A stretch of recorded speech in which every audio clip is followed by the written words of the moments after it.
Welcome everyone to our second webinar in this learning journey. And today we're going to be talking about being the weave, and I'll explain more of what that means when we get into the presentation.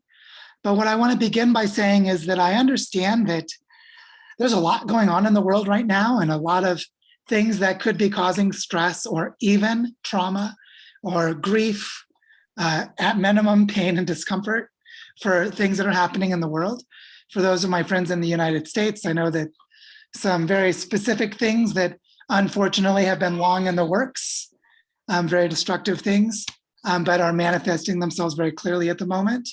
So I'd like to just begin by just saying, I feel you in my heart. I just want to begin by saying that I feel you. And actually the topic today is going to be related to feeling what is happening in the moment. And so that is both I think a sentiment that deserves to be said with what's happening.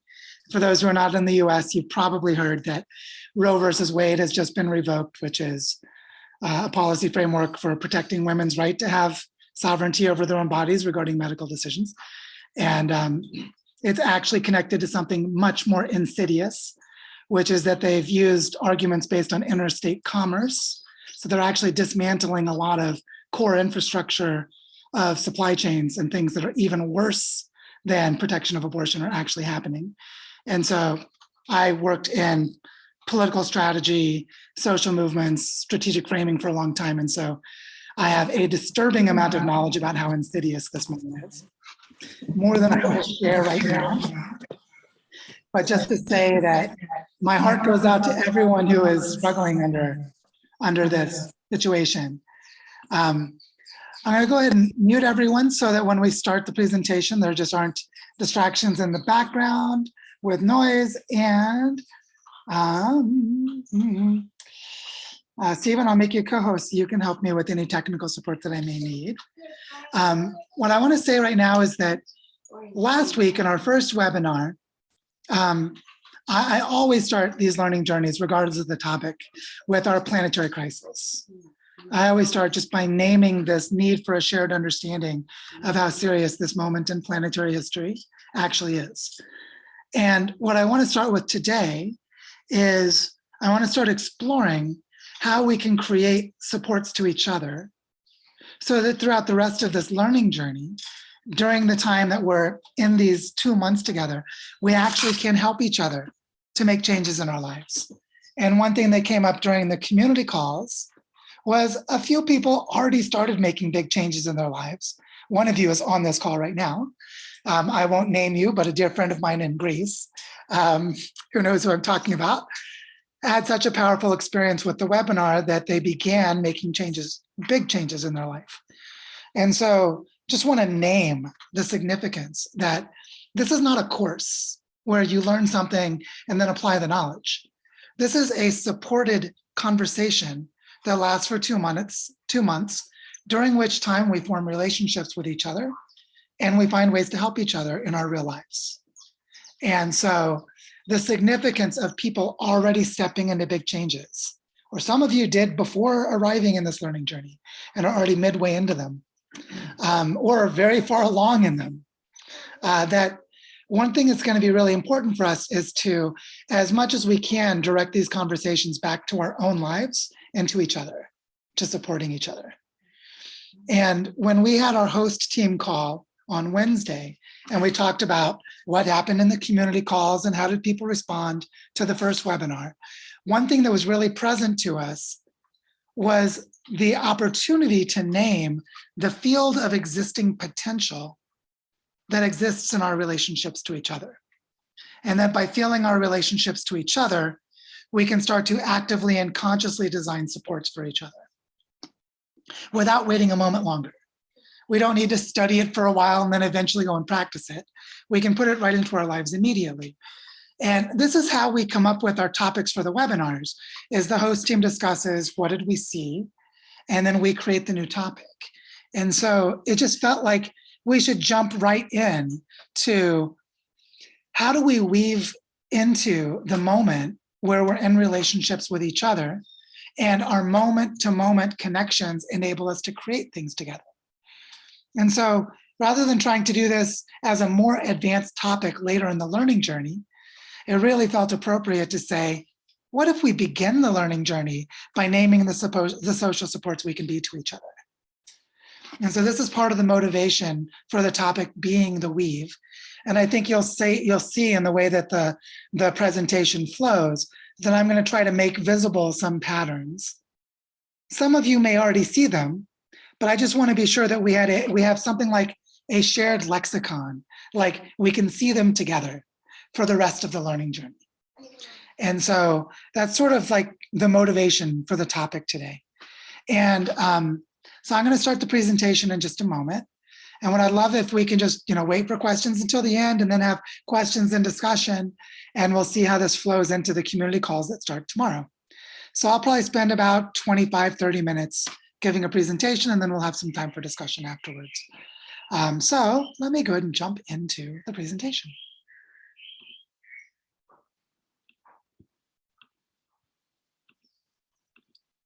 All right. So one thing I want to say is that I chose this image for being the weave very intentionally. This is an image of a real spider web made by a real spider with real dewdrops from condensation that happened the night before. Because I want to emphasize that when we talk about feeling into the connective space of the potentials around us, it could easily move into esoteric conversations that would miss the point that these webs are visceral and embodied and very, very real. They're just as real as a spider's web that could catch a fly. And if we understand how these webs of relationships that are often invisible to us, how they connect to each other, we can actually put them to use doing things that support our well-being, just like the spider web supports the well-being of the spider. And the other thing I want to say is that I chose the title carefully, being the weave.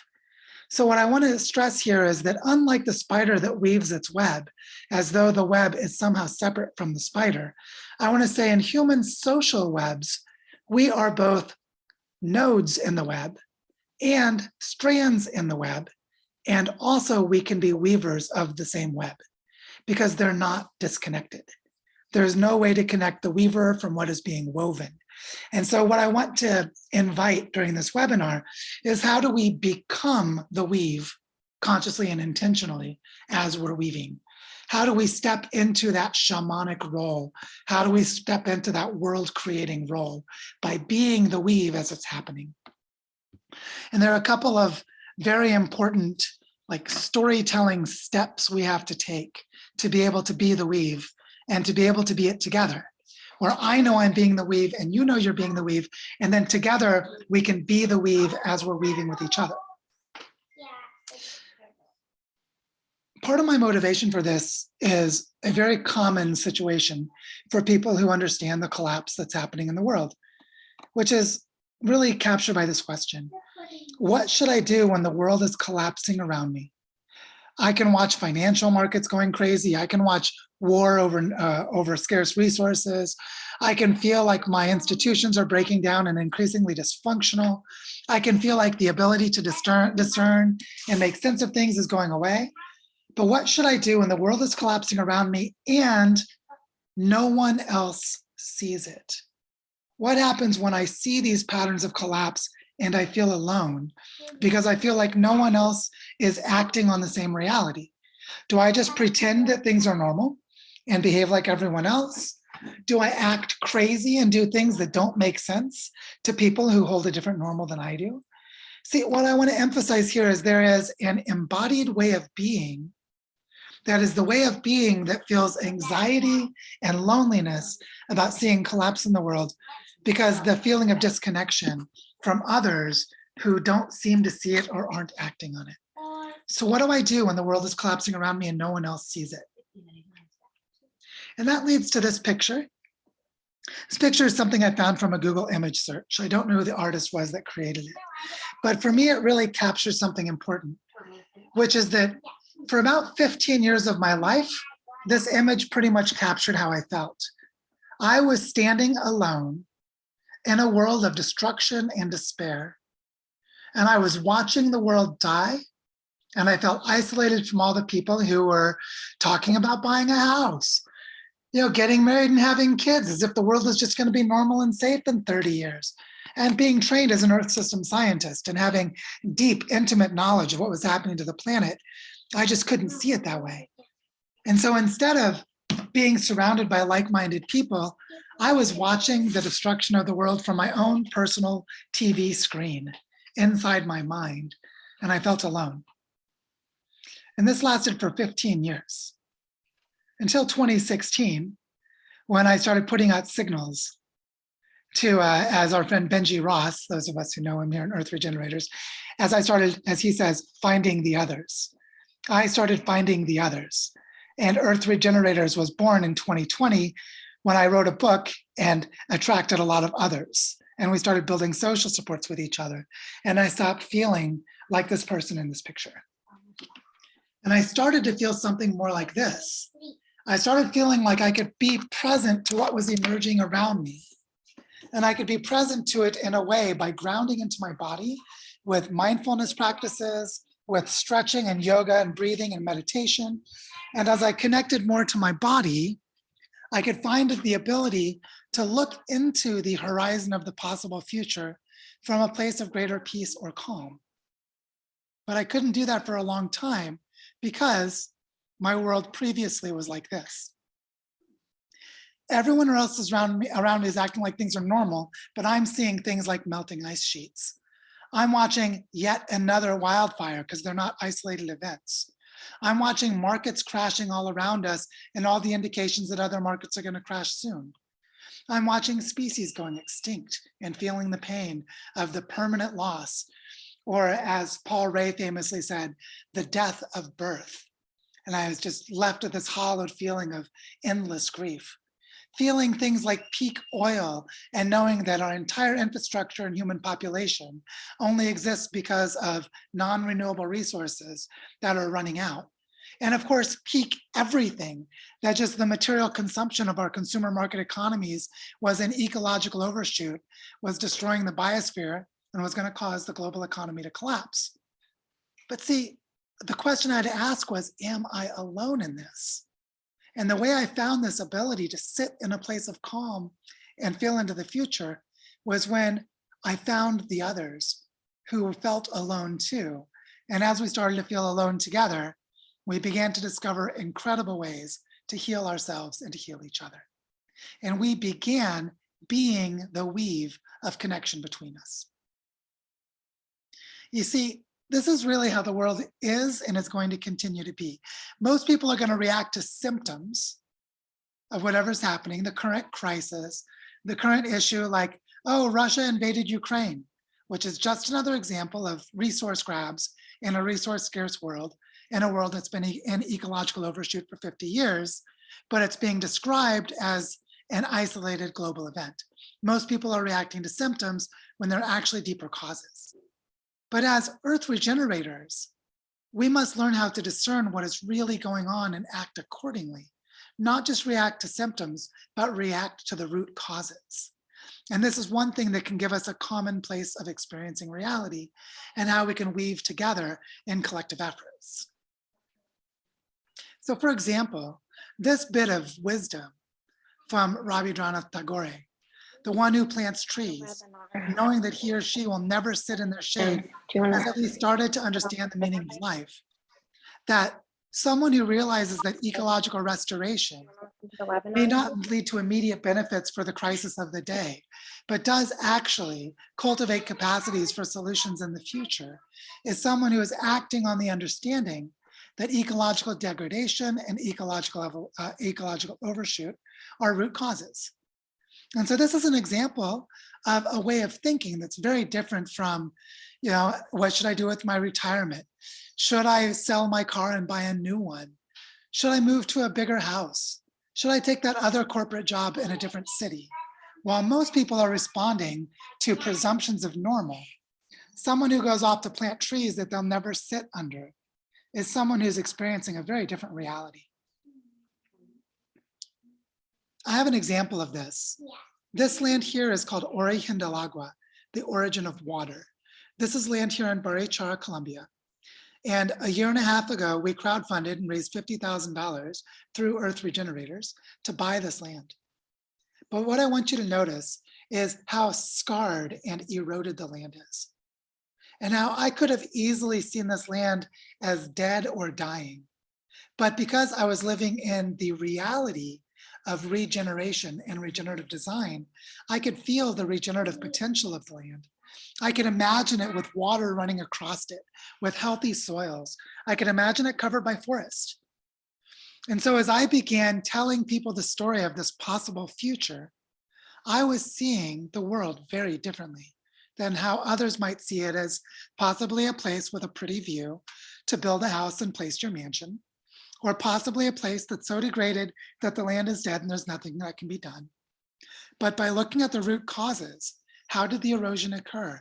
What caused the deforestation in the first place? What kinds of patterns of colonization and cultural trauma would cause people to harm this land in the first place? That as I was looking through the lens of those root causes, I was not only able to see the causes of pain, but I could see the patterns of healing. And this is something really important, that by experiencing reality as it is, we're not afraid to see how it is, so we're able to work with what is possible to actually do, which includes healing landscapes in ways that most can't even imagine is possible. This brings me to something that happened on the solstice. This week on Tuesday was the summer solstice in the global north and the winter solstice in the global south. Here in Barre Chara, we held a solstice ceremony in the Bioparque, which is a community forest that I work in, where we're doing reforestation work, and where a ceremonial site had been set up. And I want to tell you the message by a woman named Makaya, who's the woman in the center of this picture. She's the one there drumming and looking down at her drum. There to her left, or to the left in the image, is Kathy, who is on this call with us and is an earth regenerator here in Barre Chara. So Makaya there in the center. During the time of sharing about the ceremony, she started invoking all of the people who helped make possible the place where we sat. There were the two elder women, Camila and Vicky, who for the last 14 years have been planting trees to grow a community forest. There was Camilo's deceased husband, Alberto, who first articulated the idea of creating a green belt around the town, and then first named the idea of creating a community reforestation project. And then there were the campesino farmers before. And then for hundreds and thousands of years, for several thousand years, there were the indigenous people who performed ceremonies on this land. And what Makaya was saying was that as we sat to make this space sacred together on Tuesday, on the solstice of the year 2022, that we could reach back into the past and pull the thread of common sacred connection among all the humans who have ever honored this place, and we could honor them too in the same thread. Now, the reason I wanted to bring Makaya's message here is that as we weave in the present, we weave from the past into the future. And by naming the ancestors, by naming the elders, by naming the people from the past, we can bring them into the present as part of our weaving process. And then we become part of their legacy, and we become part of the ancestry for future descendants. For those who might come in the future and invoke the same message Makaya did, they would be honoring us as part of the same thread of sacred land connection. And so what I want to emphasize here is that being the weave is spatial and temporal. And so we're going to see it happening in space and in time.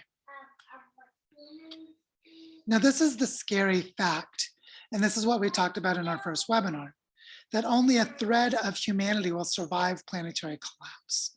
That if you think of the image on the bottom as being the past and the image on the top as being the future, that you can see that there's a very thin line of possibility for a part of humanity to get to this future place as planetary collapse plays out. And so being the weave in this case means keeping the thread of connectivity alive to maintain regenerative practices from the past, from indigenous ancestors, to hold it through this precarious present, which is what's happening in this century, and to carry it into an abundant future if we survive. And so this way of thinking about being the weave from past to future is what it means to be an earth regenerator right now. So learning to live regeneratively, or living into the design pathway, as we name for this learning journey, is about holding that thread from the past to the future as planetary collapse runs its course. So being the weave means holding the connectivity in space, in time, and in relationality. Let me explain what I mean by that. Weaving in space means that we organize ourselves around community land, around bioregional territories, and around coordinated actions, that we weave within watersheds, we weave within coastal estuaries, we weave within forests, we weave within mountain ranges. So we weave ourselves in space. We also weave ourselves in time. So we hold the patterns as they unfold and evolve by remaining present to what is emerging, just like Micaiah did by naming the ancestors who had made sacred ceremonial rituals in the bioparque before we arrived, that as we hold the pattern of nature connection, we can evolve them into the future by remaining present to what is emerging. But we also weave in relations. Weaving in relations means that as we show up in space and as we move through time, we become collective sense makers. And as collective sense makers, we relate to each other in a way that allow us to cultivate abilities to cooperate at whatever the necessary scales are. So if we're cooperating to build a bridge, then that would be at the scale of the bridge. If we're cooperating to restore a river, then we're cooperating the scale of a watershed. If we're trying to restore a regional climate, then maybe we're operating at the scale of a mountain range. But you see, the important thing is our ways of relating to each other is what makes us ecological beings, and our ecological awareness, which simply says we are webs of interdependence, that we can weave those interdependencies in time and in space, and also in the way we relate to relating, the way we understand how to relate. And it's these three ways together is how we can be consciously part of the weave. We can actively weave ourselves in space. We can choose to weave ourselves in time, and we can feel into weaving ourselves into relations. And as we do this consciously, we become the weave. This leads us to a fundamental question of this learning journey. If we're going to learn how to live into the design pathway, what is a regenerative life? How do we weave in space and weave in time and weave in relations so that we become part of the regeneration of the planet? Now, what I'm about to show you is not exhaustive, it's not complete. It's really meant to show that we can have some insights into how this works. Because a regenerative life is going to have a good, robust circulation of material flow. This is that full life cycle design. This is recycling. This is using renewable instead of non-renewable resources. That a regenerative life is about how we relate to how we use things, how we relate to the basis of our survival. Like, how do I relate to my food? How do I relate to the way that I build a house? How do I relate to energy? How do I relate to trash and garbage? How do I relate to recycling? So our weave of relating in space and time includes the circulation of material flow, but it also includes the ability to have cooperation across the landscapes, to say, we need to bring this whole watershed back to life, so I've got to work with my neighbors. A regenerative life cannot be done solitary because we're ecological beings and we depend on our web of relationships for our survival. So our regenerative life is about cooperating intentionally. It also means we organize ourselves around ecological connections, such as the movement of water across land, or the type of soil that enables different kinds of plants to be grown, or biological corridors that show how animals move and are connected from one part of the landscape to another. Our regenerative life is organized around biological regions and ecological connectivity. Also, and this is a big one, a regenerative life is liberated from the debt slavery system. This means you don't have to work a job to be able to pay your bills. And if you don't pay your bills, you die because you don't have a home or you can't afford food or whatever it may be. And unfortunately, Almost everyone is plugged into the matrix, for those of you who know the Matrix movies, or is in some way a debt servant to an extractive and oppressive economic system. So to become liberated from the debt slavery system means that you have sovereignty to make decisions about your own life. You don't make choices because you need to make money to survive. You make choices because you want to support the life support systems on which all life depends. And this is why most people don't have a regenerative life who want to. A lot of people want a regenerative life and can't have one because they haven't been liberated from the debt slavery system. And of course, this is related to the healing of cultural trauma. Cultural trauma because it's the trauma of colonialism, the trauma of genocide, the trauma of ecological destruction, the trauma of being in daycare while your parents work full-time jobs, the trauma of living in ecologically impoverished environments, the trauma of being in abusive relationships, the trauma of being in machine-like institutions that aren't human-like in any way. Whatever form of cultural trauma it may be, a regenerative life is about healing those cultural traumas. Of course, it's also about cultivation of the sacred, because we can't live a regenerative life unless we understand what the fundamental things are that our lives depend upon, and that we hold those relationships as sacred. It also means becoming fully human. So we're not just a cog in the machine of a corporate operation. We're not just a servant to some rich person's business investment by working for a company. Becoming fully human means the full melodrama. Take it all, the tears, the blood, the sweat, the pain, the loss, the grief, the beauty, the joy, the sex and ecstasy, everything about being a full human being, the creative expression, the desire of living a meaningful life, finding purpose. All the things about being fully human are part of a regenerative life. Anything that makes us feel alive as human beings is part of a regenerative life. And of course, one of the most delicate yet important ideas is we start becoming the future indigenous. And we can explore more of what this means as we go through this learning journey, but I'll simply say it this way for now. For 99% of human history, all sustainable human cultures were indigenous. And if there are humans that live regeneratively in the future, they will become the indigenous of the future. And so one way to become the future indigenous is to help the current indigenous to continue existing. Another is to learn some of the practices of indigenous culture and embody them. And so the idea is a regenerative life is helping us culturally create the capacity for the indigenous to exist in the future. And that's a subtle and multifaceted topic that I'll just leave hanging as a provocation for now. But I just want you to see that there's actually a lot we know about what it means to live a regenerative life. So being the weave means manifesting these things in our lives in some form or another. So I might help someone else become liberated by the debt slavery system. Someone else might help me heal from cultural trauma. I might learn from someone how to do recycling better, or I might start organizing with neighbors how to cooperate across the landscape.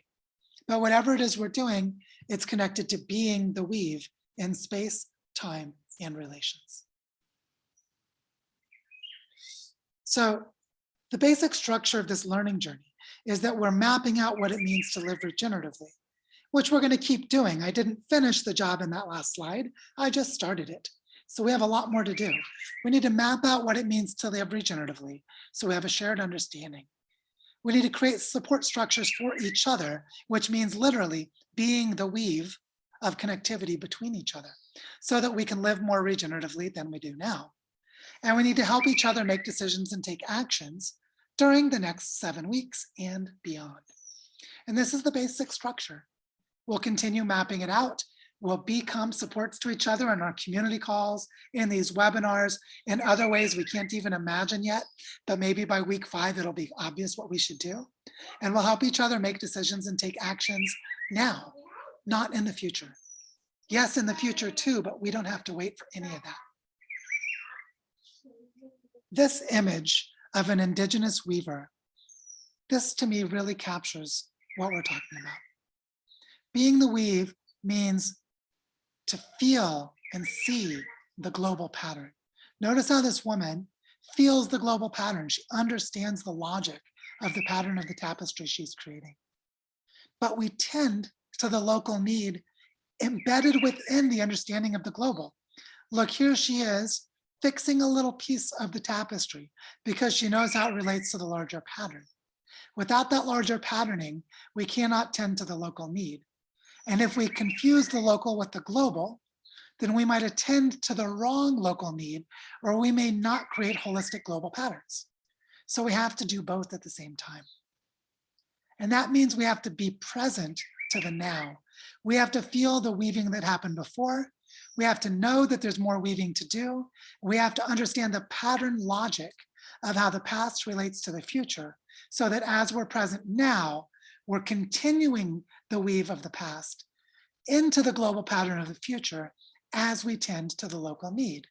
And notice how this is about relating, about space, and about time, all at the same time. But here's the key: we act from the future. This woman, this weaver, she knows what the textile is going to be like when it's finished. She's tending to the local need because the global pattern includes knowing what it's going to be like when it's finished. Metaphorically, what that means is that if I look at land like Origen del Agua, I don't act on its degradation today. I act on its future regenerative potential. And I try to bring the present closer to the future by understanding the pattern language of erosion, the pattern language of water retention, the pattern language of soil building, the pattern language of birds and how they bring native seeds as they land in the bushes and poop out the seeds of the plants that they ate, and so on and so forth. But the key is feeling the global pattern and tending to the local while being present to the now, while acting from that future potential of where we're trying to go. We have to know our North Star to be able to be the weave. But that means we also have to remember the ancestors, that as we act from the future, we realize that we know how to get there because someone in the past already got there. We're going to learn how someone already regenerated a landscape, and we know the pattern language of what they did, so we bring it into the present to manifest the future. But if we don't have that connection to the ancestors, then we don't know how to manifest the future, and we're lost. So being the weave is all of these things at the same time, which is why it's going to become a lifelong practice of how to be the weave. This is like advanced stuff. This isn't simple, but this is what we have to learn how to do so we can use the rest of our time in this learning journey to practice together. And I want to give a really concrete example. This is a project that we're doing right now in Barichara, where I live in Colombia, where we're creating a territorial foundation. The Territorial Foundation is a nonprofit organization that is going to be the gatekeeper, that's going to be the boundary to the outside world. Anyone within our bioregion who receives resources and support from the outside does it on our own terms. Now, why is it that we're able to do that? Because we're relating to each other in space around knowing what our territory is. So we have spatial awareness. We understand that we're working across time to be able to take degraded landscapes that were deforested over the last 80 years, rivers that died in the last 20, and we're planning and intending to reforest and regenerate the territory in the next 30 years. So we're relating to the past and the future. But our weave of relating is that we're creating a wisdom council of people who really know and love different parts of the territory that can guide the Territorial Foundation's activities into thematic action-oriented groups that can work with relative autonomy. And we're very mindful about cultivating distributed territorial governance.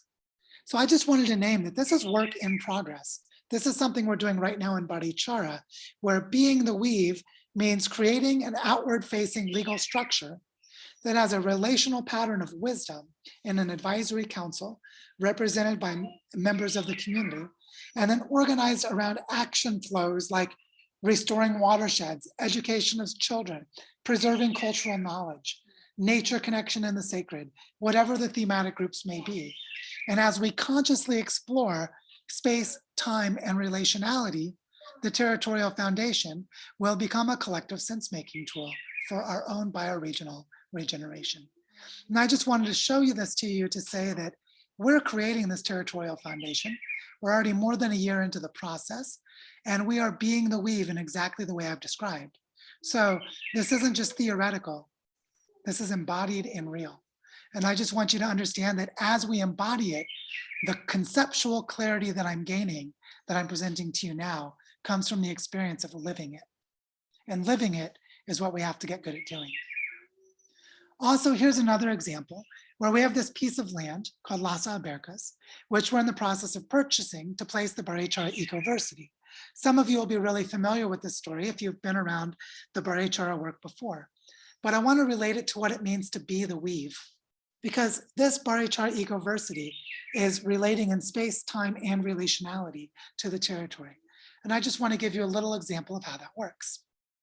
As a piece of land, it is connected to a biological corridor and a drainage basin, which is that it's connected to 3 neighboring lands with reforestation work underway.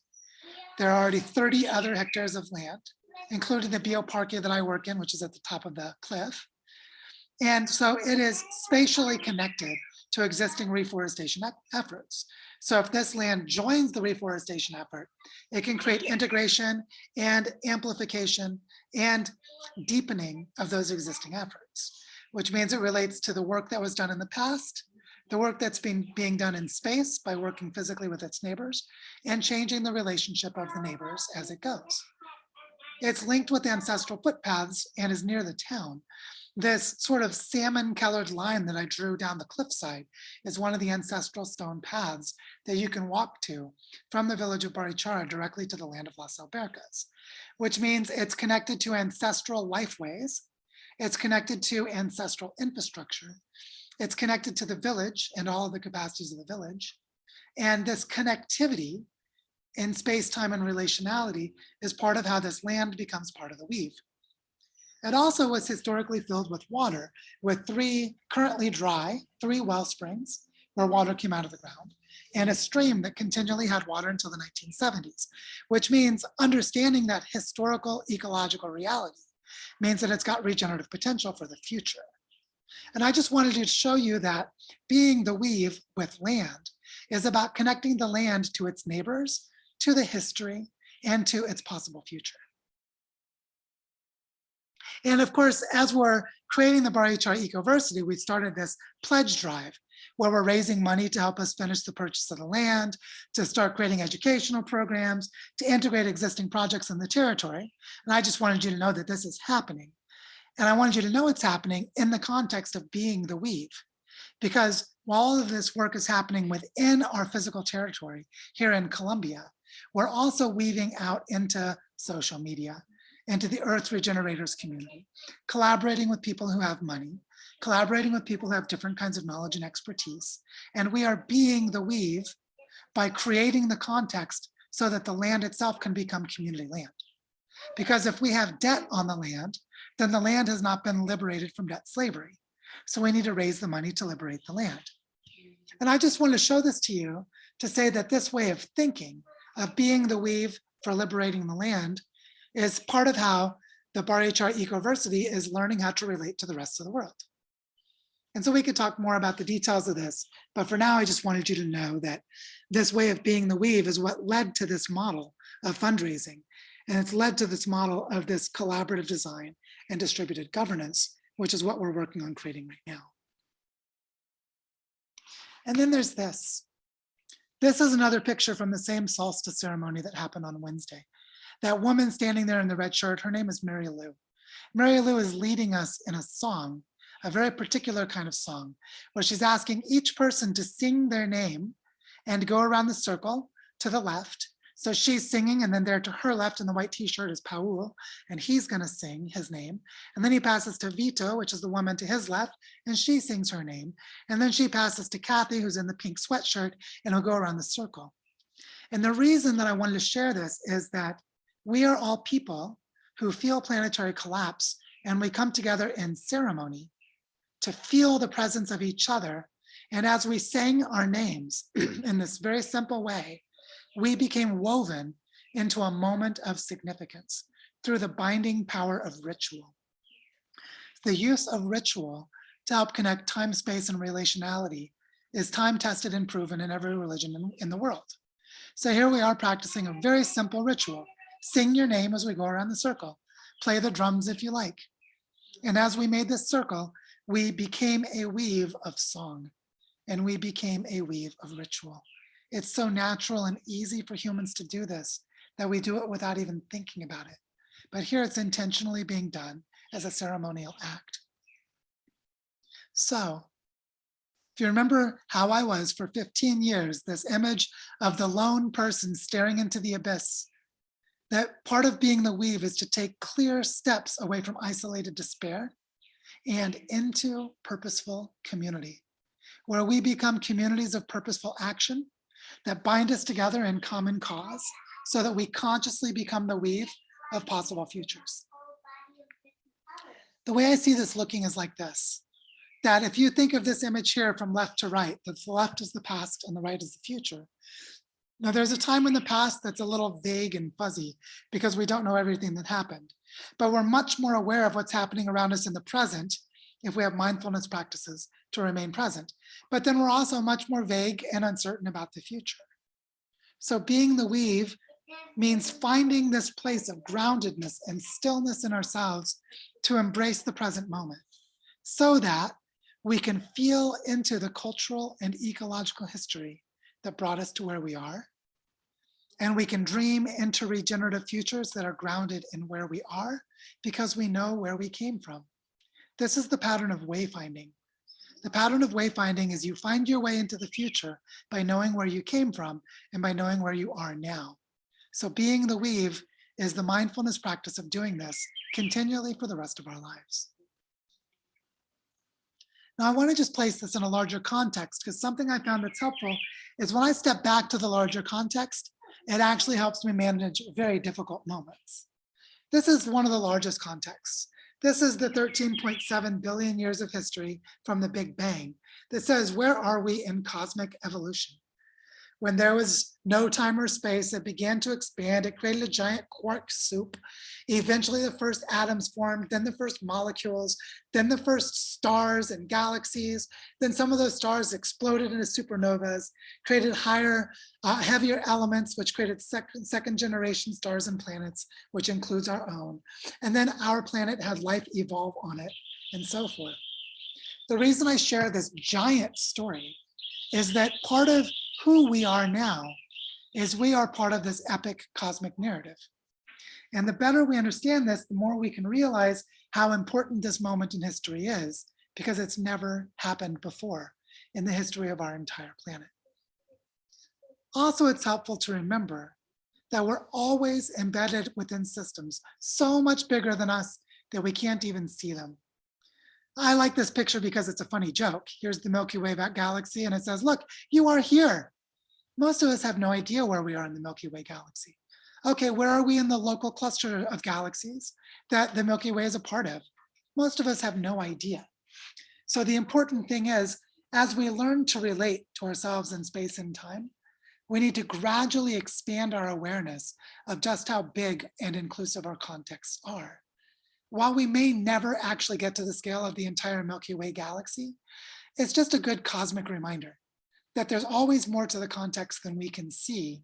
And we need to practice being mindful about what might just come into our field of awareness that we didn't see coming because it was from that larger context. And this is part of how we can be the weave. And ultimately, we're trying to be the weave of planetary consciousness for the Earth to know, love, and heal herself, using her humans as part of her natural immune system. And so being the weave also means integrating ourselves into the homeostasis of the Earth, becoming part of the Earth as a superorganism, making it literally true that we are a superorganism because we chose to consciously become one. Being the weave means placing ourselves in a web of relationships that are planetary in scale. So we can feel the weather patterns moving across the oceans. We can feel the land patterns of vegetation or of desertification. We can feel the biological diversity of different species in whatever places we're in, and we can feel their developmental histories and their risks and their promises for the future. Being the weave works at all of these scales. And so what I want to emphasize is that this way of thinking, feeling, and acting is so fundamentally different from how most machine metaphor ways of working are, where someone gives you a plan, they divide you into little parts and say, you're this part of the machine, do these actions. You over there, you're part of the machine, you do those actions. That all of those are divorced from the reality of time, space, or relationality. And as we learn to become the weave, we need to get really good at feeling into the patterns of emergence as they're happening. And so I want to open this up to any questions that someone might have for clarification. What I want to stress is that this way of being aware is something humans are profoundly capable of doing, but we can't really do it on our own. We have to learn how to do it together. And it's a delicate and often messy process. It can be painful. There can be hurt feelings and bruises and bumps, and traumas that we have from the past can be inflamed or ignited. So I'm not talking about something simple. I'm just talking about something necessary. We have to learn how to do this. So I'm curious, are there any questions? Maybe let's start with questions first. And if you could use the reaction button at the bottom of the screen to raise your hand, that might help. Are there any questions?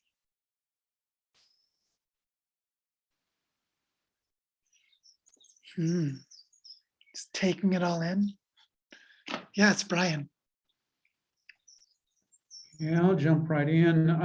Because I think these days, Joe, my first assessment in group work is fit. How do I fit in? You know, how do I readily fit in and become a productive, contributing part of the narrative building if we even share that appreciation for that process. So I've just posed that as an inquiry to get your response. Well, I found about where I fit in ultimately comes back to self-knowledge. And self-knowledge for me includes that somewhere in the past, I've had times of solitude, because we can't really know ourselves without solitude. And so I think one of the really important things is how to get comfortable with ourselves. It's like I've done world travel by myself. I've spent time in nature by myself. I've spent time estranged from people because I was having problems in my relationships. I've had times when I felt depressed and alone, but it created isolation and also solitude. And I think the key is self-knowledge, because we can each feel into our hearts about what's most important to us. And from that place, we can feel into what's needed around us. And then we can learn how to name it to others around us. And so I see this self-knowledge as really being fundamental, because oftentimes we don't know what's needed until the moment arises. But if we know what's really important to us, because we already figured it out before the crisis, then we can much more quickly put ourselves in service to what is sacred to us. And then we know where we fit. And so I see that sort of preparatory work and self-knowledge as being really, really important. There's more, of course, but that would be one place to start. Great question. Thank you, Brian. Are there any other questions that anyone has? I know it's a deep topic, isn't it?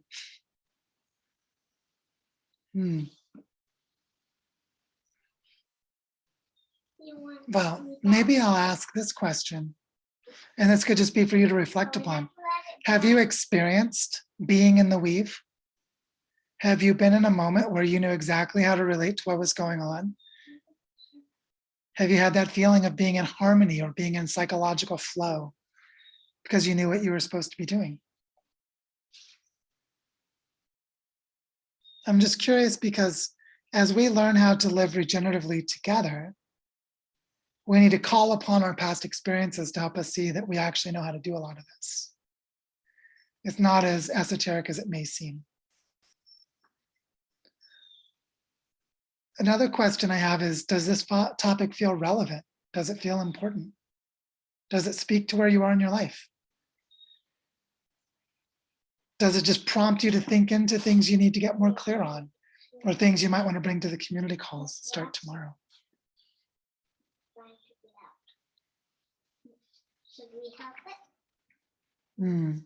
It's okay if there aren't any other questions right now. Maybe I'll just ask differently. Are there any comments or reflections that anyone would like to share? Do you think might be valuable to the rest of the group? Janet, please.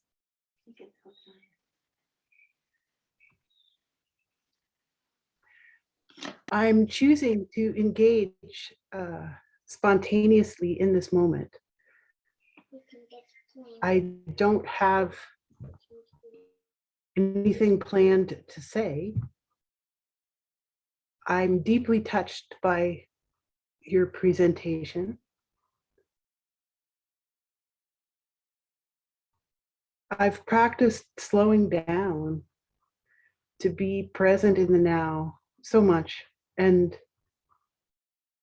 I have a groundedness in my body that helps me be able to find this one step at a time, which I feel is so important, to hold all the unknown and all the rest of the pieces that are part of it. And I don't have a conscious connection to them right now. But that's okay. I can show up and listen for what is being called for right now. So I'm gonna pause and breathe.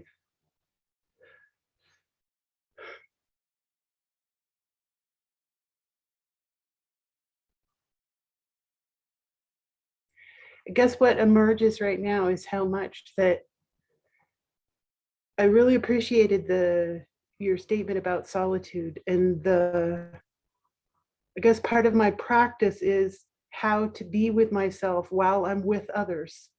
So in a way, almost practicing the connection and the solitude both in the space.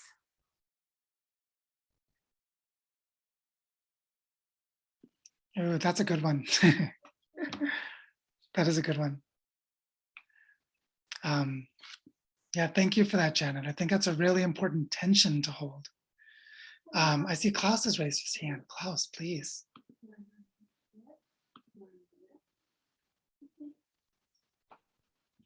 Are you still muted? Can't hear you for some reason. Can you hear me? Yes, now I Coming can. through? Yes. Okay.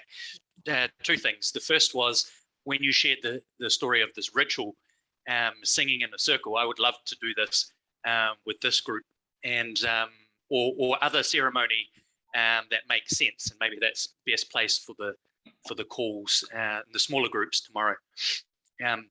So that was the first hit that came. Like, how can we like embody and come into praxis of these concepts like as quickly as possible? And the second thing that came to me was an experience I had with my dad just this week, which I think is relevant around fit and timing. I shared my desire to return back to New Zealand, and that I had a friend who's regenerating a dairy farm in New Zealand, and these are some of my ideas I might like to do back there. And I asked my dad if he would help me around a business plan and some of the ideas on that. And this was an audio message, and he shot back basically all the things that were wrong, or all the critiques of how this couldn't work. And I was, in that moment in time, I wanted somebody to dream with me, and what I got was a critic. And I shared with him is Walt Disney's creative process. He's got this idea of wearing three hats: the dreamer, the realist, and the critic. And you want people, when you're dreaming, to dream with you and dream big, and then intentionally shift to like a realist and then a critic. But I wanted to offer this to the group as like, I think there's discernment in choosing timing of like when to engage with people, and like the kind of the parameters around how to do those interactions. Otherwise, like dreams can get snuffed out really quickly, because I found myself discouraged and was like, okay, yeah, that's not in alignment with my dad. And I've had this experience in the past with my dad before, and I was like, okay, I still haven't learned that lesson about protecting my own dreams when something's embryonic. So I don't know if you've got any insights around that. Yeah. Well, no, thank you for both suggesting that we embody this in practice, which I think members of the host team are here. We're making a note. I think that's a great idea. And this thing about timing, like naming your need, like letting someone know you want them to dream with you. Sometimes it's simply about signaling that. So I think that's a really important thing. And I think it's going to be really important for us to tune into how do we anticipate our own needs? Like you needed someone to dream with you in that moment. How do we anticipate our own needs? Because sometimes it's just who do we go to? Like maybe you shouldn't have gone to your dad, but gone to another friend that you do innovation, like hack thinking, brainstorming with. You know what I'm saying? Like, this is my dreaming friend. And just some of that is sort of like self-knowledge and context knowledge. But what I think it brings up is just a really good question, which is how do we know our own creative processes well enough to recruit to us what we need? And I think that's a really important question that I'll just leave hanging for now and say, I'll pass it on to Mitty. But thanks for that question, Klaus. I really appreciate it. Actually, Joe, I'm going to interrupt Mitty for a second because Jonathan put a question in the chat, Joe, before we go to Mitty. Can I actually intervene, Stephen, because I actually want to respond to Klaus. Okay. Okay, thank you. Klaus, I just had the thought while I was listening to you. Thank you so much for sharing that, because I think it's a reflection for me about being a dreamer, a realist, and a critic, and when it's appropriate to be each. But I wanted to check with you, is your dad in New Zealand? He is, yes. So in a way, he's given you a gift, because he's telling you something about your future. When you go back to New Zealand, you're going to meet this energy, and it's really helpful to anticipate how you're going to deal with that critic, because he's going to go on being your dad and being the person he is. And you've got time now before you go back to reflect and think about, how am I going to deal with loving my dad and making sure he doesn't ruin my dreams when I get there. Yeah, thank you. And he's not wrong from his view of all those things. So in some ways, it's a catalyst for things that I will need to resolve. But I also, I need to grow my discernment of my own creative process, as you were saying, Joe, I think, and recruit the correct people at the correct time for things. So, yeah. Yeah, no, thank you. And thank you, Mitty, for that as well. I know the question that Jonathan had was basically, could you name in one sentence what you mean by being the weave? And I think this is just a good thing to name really quickly and then go on to Gail. I would say for me, being the weave is knowing that you are a web of interdependent relationships that is not finished weaving. It's knowing that you are a web of interdependent relationships that is not finished weaving. By knowing it's not finished means you're moving into its unfolding or it's emerging, and you're coming from where it was, and you're aware of the interdependencies. So I think if I were to put it in one sentence, I might say it like that. I don't know if that's good enough for you, Jonathan, but thank you for dropping that into the chat. And I could come up with others, I think, but I think that one catches it pretty well. Gail, on to you. Yeah, one thing I wanted to add that has been growing with me recently is you have to be persistent and not give up, because there are so many times where it just feels impossible, overwhelming, discouraging, like yesterday in the US. There was a lot of that. And so you take a minute, you feel the pain or whatever it is, take a deep breath, and then keep on keeping on. Because what else can we do? You know, I don't know what else we can do. But that's, I think, partly what has kept me going, because I've been working on this for so long. And, you know, seen a lot of steps back more than steps forward, unfortunately. So, so I think that's really important, though. And sometimes leaning on your friends to help you with that, too. So I just wanted to add that. Yeah, thank you for that, Gail. I think it's also really important to anticipate loss. Like Gail works with biodiversity, and dealing with biodiversity is basically keeping your handkerchief nearby for the next moment of sadness. And so it's sort of like spiritual training for grief.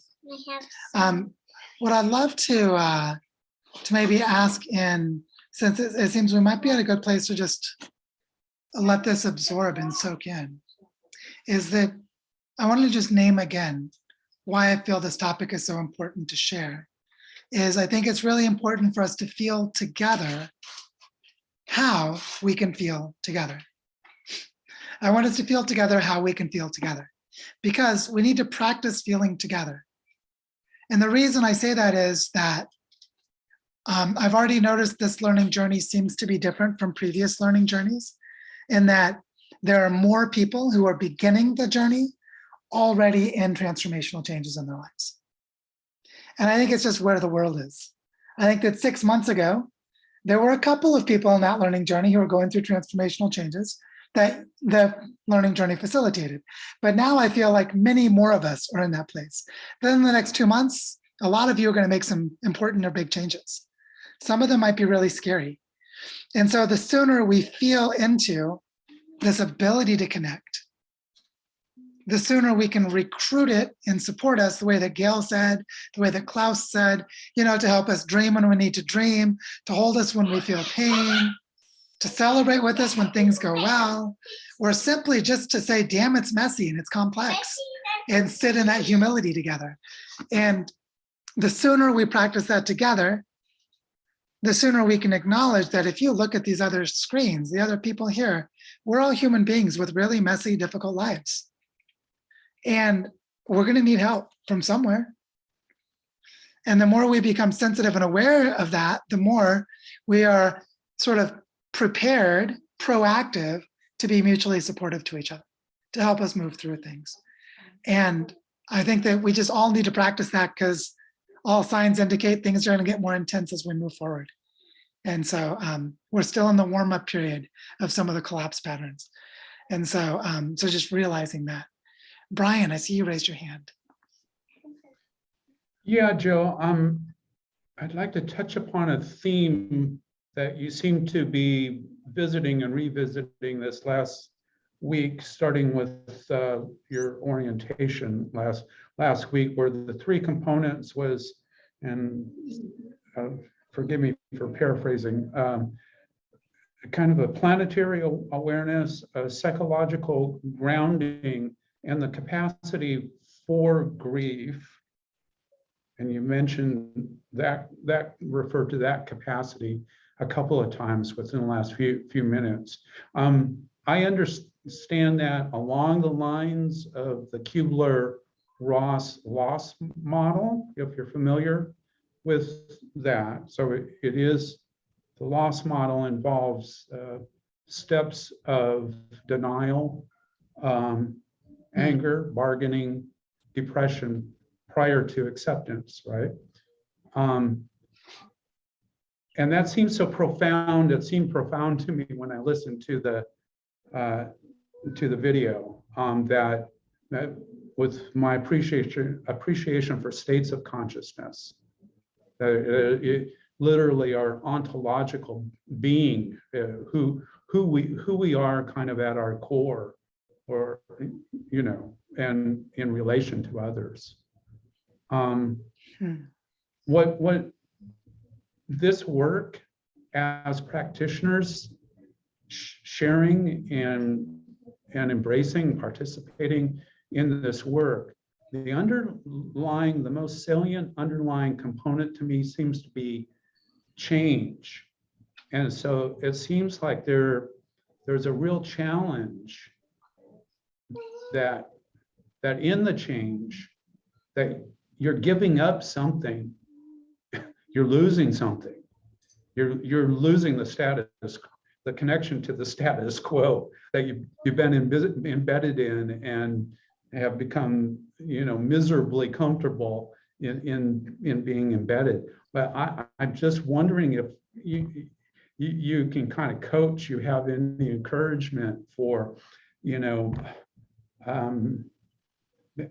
because I think for me, it goes so deep. My sensitivity and my moment to moment and being present in relationships that present themselves as having the potential as collaborators to actually be able to do something and work together and manage, kind of deal with the emotions. I know in your personal relationship this last year, there's been some real loss, right? So Yeah, I would just say I love Paul Chafurka's addition to that loss model, the stages of grief, where he added the stage of receiving the gift.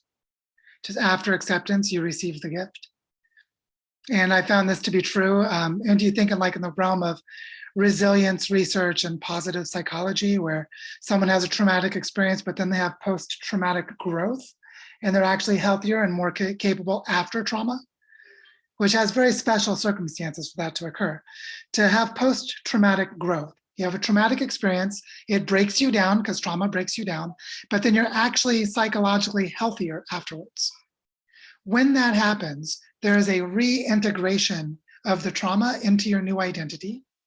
And in that new identity, you receive a gift. Part of the gift is your own pain and suffering and loss enables you to be in service to others around something that you care about. And so all these surprising gifts by going through grief and trauma. And I think that if we don't get to acceptance, we don't get to receiving the gift. And what's amazing is the more that I accepted planetary collapse, the happier I became. Now, how is that possible? It's because I was continually in this cycle of despair and anguish, and I felt powerless to do anything about it. But once I just came to acceptance and stopped trying to avoid the impossible, the inevitable is going to happen whether I liked it or not. And I started discovering I could discern what I could still do. And there were some really powerful things I could still do. And I found a lot of health and happiness only after acceptance. And so I can sit in the bioparque where I work, and people who come here to Bari Char will see this. I'll sit there and pull a blade of grass here or there, maybe go and do a little work and then sit on a rock and watch butterflies and play with my daughter. And it's where's the urgency? Where's the crisis? Why is he just sitting there chilling out?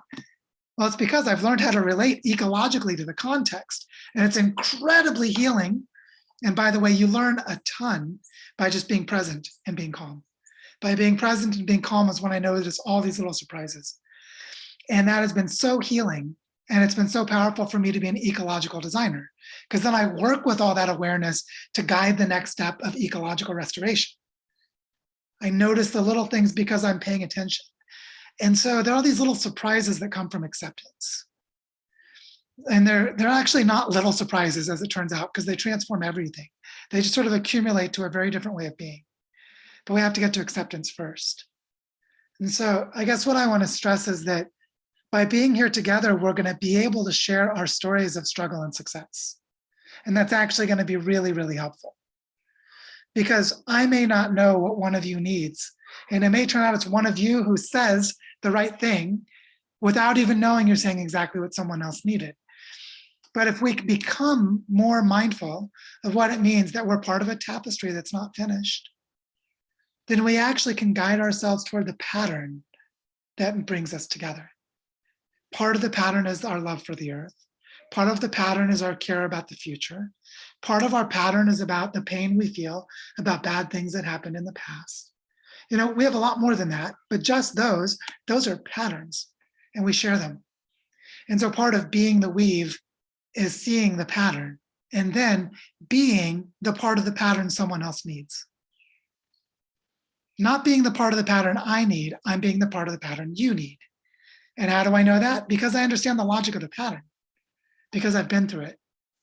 And so we all have different experiences, and it's that diversity of experiences that makes this magical.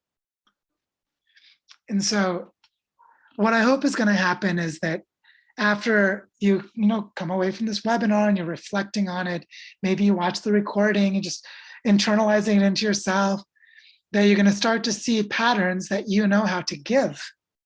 You know how to help someone else. And then maybe in the community call tomorrow, you're going to see that in someone else and you're going to help them. And then the difference will be you didn't accidentally say something that helped. You mindfully said something that helped, and it made you feel better too. And so there's real power in this. There's real power. It's so amazing. And so just naming that this is the work of regeneration. The work of regeneration is healing ourselves by healing each other. And by the way, the landscapes follow. The forest isn't going to be healed by all the broken humans. The forest is going to be healed by all the humans who are healing each other, who are going to find they need to heal the landscape too. And so, a lot of us know to plant trees. How many of us do, right? Like healing ourselves and our ability to relate is where we start. And then we just don't stop because we find it so powerful. So, so I think this might be a good place for us to let it all stop and absorb. And I just want to say, like, sit with it. Just sit with it. Carry it with you where you go next. Dream about it. Talk with your partner or your friends about it. Take a walk and reflect on it. What does being the weave mean to you? What does it mean to you right now? And what do you need tomorrow that you need to do right now to be ready for tomorrow? Because we can accumulate changes in the next 6 or 7 weeks by being present to what is unfolding in this moment. So thank you all for being here, for participating so fully. And I'm really excited to see where we go from here. So with that, onward and see you all soon.